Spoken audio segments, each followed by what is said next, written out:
गई फिर सुबह, क्या हंसी है समा, देखती हूँ जहाँ, गीत गाए हवा, गुनगुनाए फिजा, अर्श से साथ रहो। अस्सलामुअलैकुम Pakistan and good morning Pakistan. कैसे हैं आप लोग? और हमेशा की तरह देती हूँ दुआ, खुश रहें, आबाद रहें, अपनों के साथ रहें, एक दूसरे का ख्याल रखें और ख़ास तौर पे अपने वालिदैन का, जो अल्लाह पाक का बहुत ही कीमती तोहफ़ा। इस दुआ के साथ मैं अपने मॉर्निंग शो गुड मॉर्निंग में सभी का आगाज़ करती हूँ। नाज़रीन, थोड़ा मौसम ऐसा है कि ऑफ कोर्स कभी गले में ख़राश, कभी जिस्मानी थकावट और कभी कभी सर्दी ऐसी होती है कि इतना कुछ पहनने के बावजूद हमें, क्योंकि कराची वाले यूज्ड टू नहीं है बहुत शदीद सर्दी के, लेकिन इस बार मैं ये समझती हूँ जिस तरह मेरे पास वो आ रही हैं वीडियोज़ आ रही हैं, जिस तरह मुझे फीडबैक आ रहा है तो बहुत शदीद। बल्कि बलूचिस्तान में गोरखगिल, अभी मैं वीडियो देख रही थी, गोरखगिल एक हमारे कराची का एक वाहिद जो है, मतलब कराची से नियरेस्ट है यूँ कहूँगी, है तो वो बलूचिस्तान में। अगर मैं कुछ गलत नहीं हूँ तो शहजाद मुझे बताना है, ऐसे गोरखगिल बलूचिस्तान में है ना, थोड़ा करीब उसी तरफ ही है। जहाँ पे मोला चटोक बड़ा खूबसूरत है, हम लोग जाते नहीं इसलिए कि वहाँ पे मुझे ज़रा जब हम लोग केपी के में घूमे तो हमें डर कभी नहीं लगता कि स्नैचिंग हो जाएगी या अल्लाह ना करे कोई हमें किडनैप कर लेगा। वहाँ ये सिस्टम नहीं, अल्लाह अल्लाह हिफ्ज़-ओ-अमान में रखे।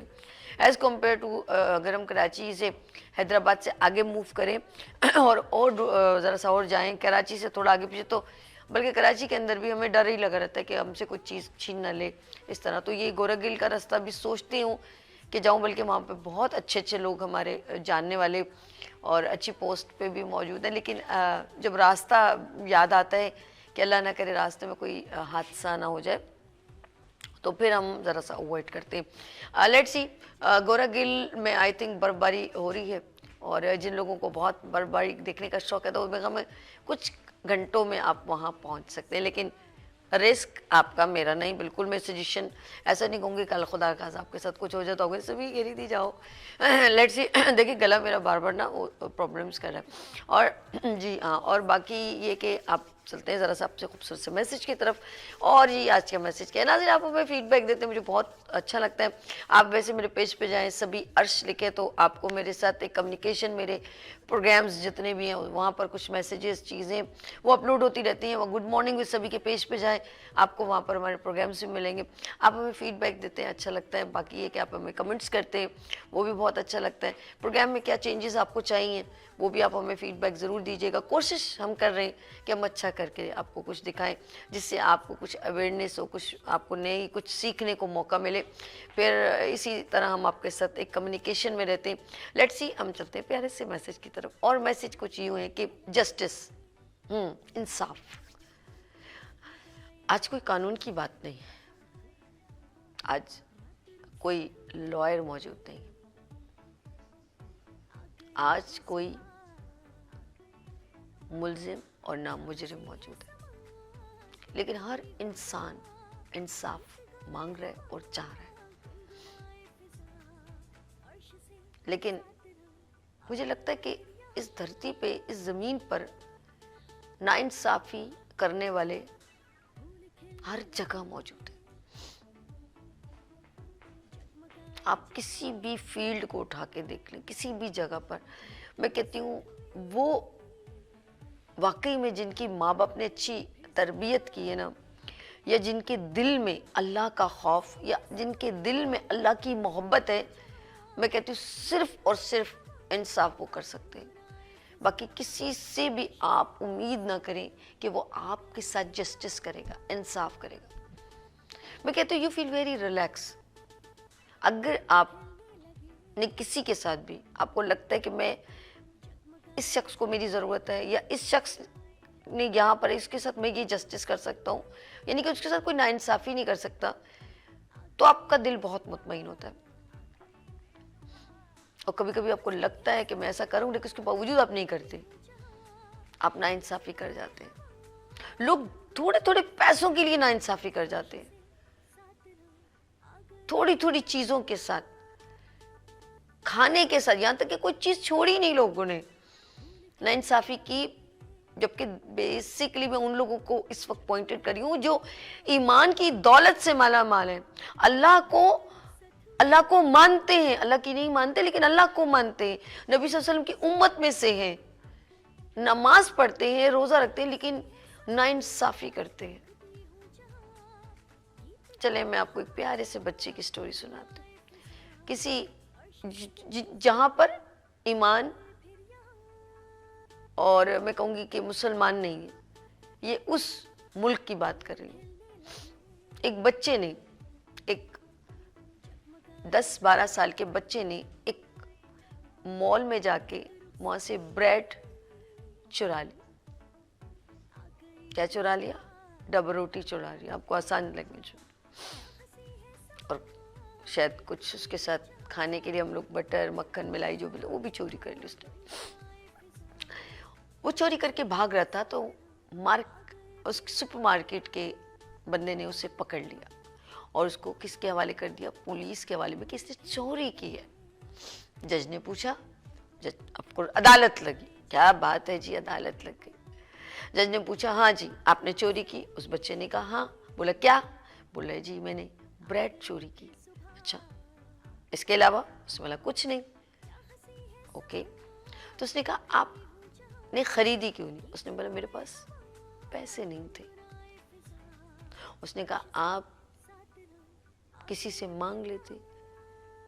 उसने ये भी पूछा किसके लिए? उसने कहा मेरी अम्मी घर में भूखी हैं, मेरे वालिद नहीं हैं, तो मैंने सबसे मांगा था, मुझे किसी ने पैसे नहीं दिए। उसने कहा आप काम क्यों नहीं करते? उसने कहा मैंने एक जगह काम किया था, लेकिन एक दिन छुट्टी करने पर उन्होंने मुझे नौकरी से निकाल दिया। जज ने सोचा, समझा और देन फिर अपना फैसला सुना।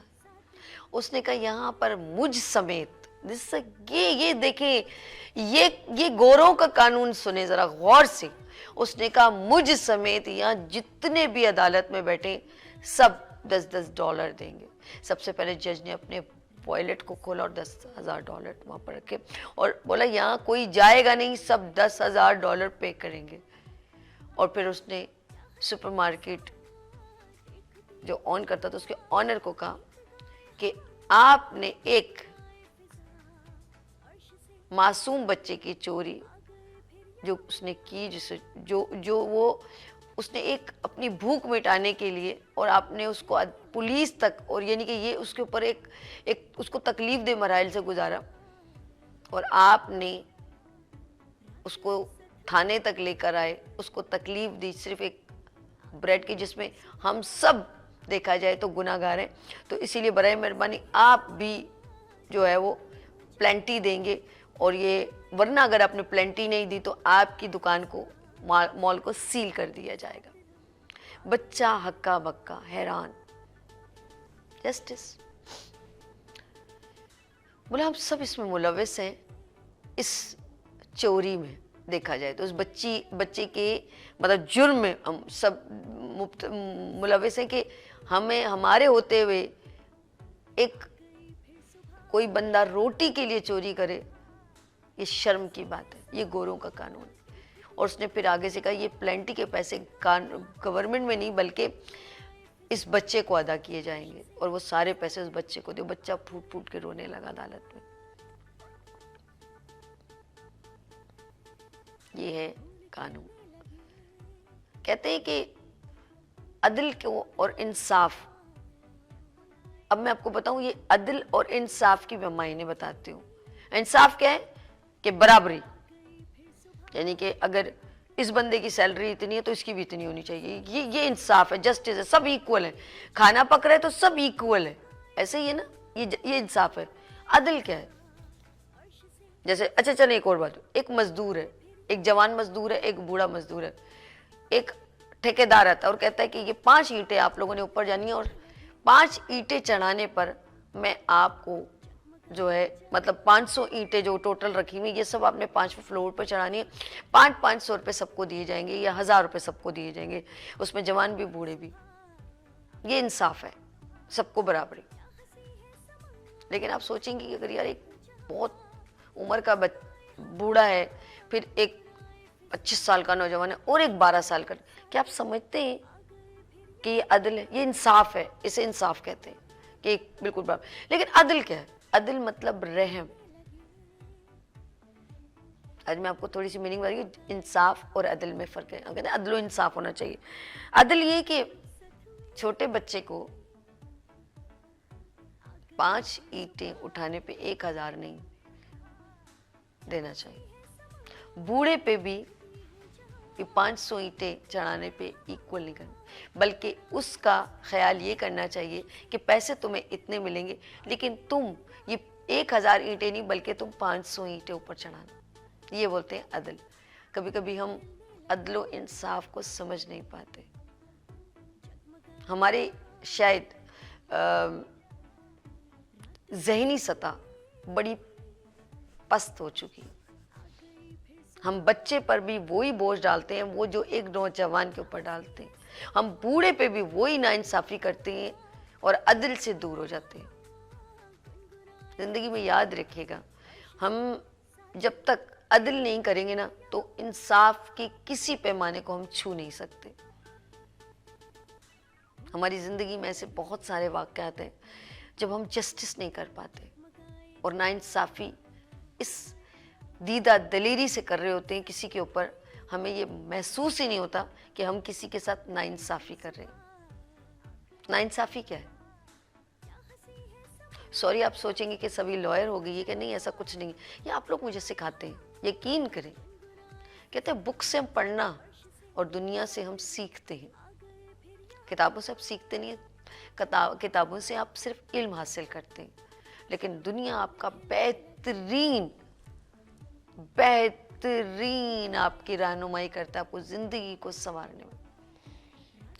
आपको याद रखना, लोगों को जो कुछ नहीं करते उनसे कोई तकलीफ नहीं होती है, लोगों को उनसे तकलीफ है जो कुछ करते हैं।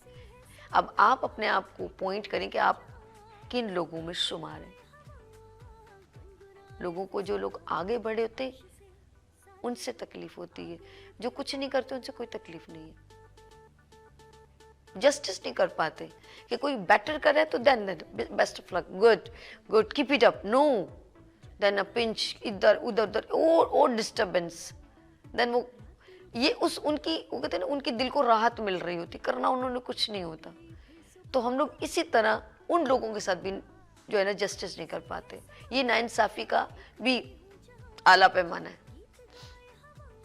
या वो उनके अंदर ज़हनी सतह नहीं है, या उनके अंदर ईमान की जो है वो दौलत से मालामाल नहीं है। तो वो, और एक और चीज़ कहते हैं कि this is a reality, is life short, और इससे बड़ी रियलिटी है लाइफ इज़ एंड। इंसान एक वक्त ख़त्म हो जाएगा। इस चीज़ को हम लोग नहीं कहते कि ज़िंदगी का एंड क्या है, एंड मतलब ख़त्म। और ये एक ऐसी हकीकत है जिसको आप झुठला नहीं सकते। आप कहाँ से आए, आपको वहीं पर वापस जाना है। जैसे हम घर के लिए जाने के लिए बेचैन होते हैं ना, चाहे हम कहीं पर भी चले, आप घूमने फिरने चले जाएं, कहीं किसी मुल्क चले, लेकिन जो आपका घर है ना, होम टाउन, आपको लौट के सुकून वहीं पर आता है, बिल्कुल एज इट इज़। जिस जगह दुनिया से अल्लाह पाक ने हमें भेजा, आखिरकार लौट के जाना है। तो फिर इंसान न तो अपने साथ इंसाफ कर सकता है, ना तो किसी और के साथ। और याद रखिएगा, हमारी रूह, आपने देखोगा, कोई वज़न नहीं रखती। चले मैं इस बात पे ख़त्म करती हूँ, फिर खुद आपको ब्रेक लूँगी। हमारी रूह जो है ना वो कोई वज़न नहीं रखती। आपको फील, मतलब हमें कहते हैं ना कि रूह हमारी सी सरैयत करके ऊपर चली जाती है। कभी कभी आप कुछ ऐसा अच्छा काम करते हैं जिससे कुछ लोगों को नहीं पता, तो आपकी रूह में एक अजब सा फ्लेक्सिबिलिटी, जैसे हल्कापन और एक पुरसुकून महसूस होता है। कभी ऐसे देखा, फॉर एग्जाम्पल, आपने किसी की मदद की चुपके से, किसी को राशन दे दिया, किसी को पैसे दे दिए, किसी का कोई भी helping, you feel very comfortable and you feel very light, just like आपकी उस वक्त आपका बॉडी मुतमईन नहीं होता, आपकी रूह मुतमईन होती है।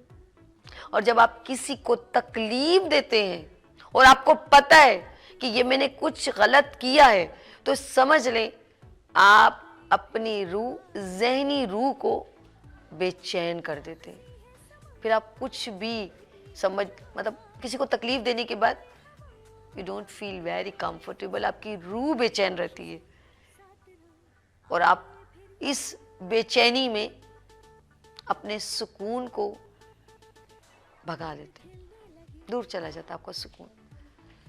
और अगर आप ये करते रहेंगे फिर आप यूज्ड टू हो जाएंगे। फिर आपको छोटी मोटी गलतियां, किसी का दिल दुखाना, किसी के साथ नाइंसाफी करना, ये आपके लिए कोई भी मायने नहीं रखेगा। मैं अगर कुछ गलत कह रही हूं तो प्लीज जरूर मुझे पॉइंटेड कीजिएगा। तो जिंदगी में याद रखिएगा, ये जो है ना दुनिया आर्जी है और हर कोई एक दुनिया में आया अपने काम करने के लिए। तो याद रखिएगा, जस्टिस, अदल, इंसाफ, ये सारी ज़िंदगी की रियलिटी है, लेकिन आप बहुत सारी उलझनों में इन चीज़ों को भूल जाते हैं। तो किसी के साथ, किसी यतीम के साथ, किसी बूढ़े के साथ, किसी बच्चे के साथ, कभी भी मैं कहती हूँ ठेले वाले के साथ, दुकानदार के साथ, कोई काम कर रहा है, कोई नौकरी पे, खुदा के लिए आप उसके साथ नाइंसाफी ना कीजिएगा। अपना बहुत ख्याल रखिएगा। यहाँ लगेगी छोटी सी ब्रेक और मिलते हैं ब्रेक के बाद। देखते रहिए मॉर्निंग शो ओनली फॉर सभी के साथ। आ गई फिर सुबह, क्या हंसी है समा, देखती हूँ जहाँ, गीत गाए हवा, गुनगुनाए फिजा, अर्श से साथ रहो।